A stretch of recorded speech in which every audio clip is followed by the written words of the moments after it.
మా ఇంట్లో ఈ వ్యక్తులు మారలేదు మారలేదు మారలేదు మారలేదు మారలేదు అని నువ్వు దేవుని ముందు మోకాళ్ళని మొత్తుకుంటా ఉంటావు. సరే, బాగా ఈ రోజు ఏడిసి బాగా ఎగిరెగిరి ప్రార్థన చేసావని రేపొద్దునే మారడం. నువ్వు ఏడు, మొత్తుకో, గందరగోళం అయిపో, దేవుడు చూస్తూ ఉంటాడు సైలెంట్. దానికి సమయం సిద్ధం చేశాలేమ్మా. ఎప్పటి నుంచే నేను కథ నడుపుతున్నాను. క్లైమాక్స్కి వచ్చి ఆ వికెట్ పడేటప్పుడు కొంచెం టైం పట్టింది, వెయిట్ చేయరా అంటే నువ్వేమో ఆగలేవు.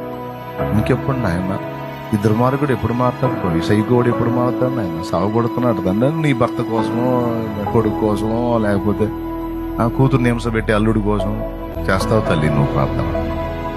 నువ్వు అడిగిన విజ్ఞాపనలన్నీ చేసి విజ్ఞాపన చేసి చేసి నువ్వు మర్చిపోతావు.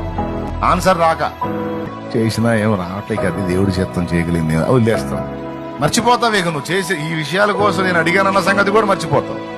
కానీ ఆయన మర్చిపోడు, ఎందుకంటే నువ్వు మోకాళ్ళుని చేసిన మొరలన్నీ అక్కడ రాయబడతాయి. అలా నువ్వు మర్చిపోయిన ప్రార్థనలు నీకు తెలియకుండా చాలా నెరవేరినాయి.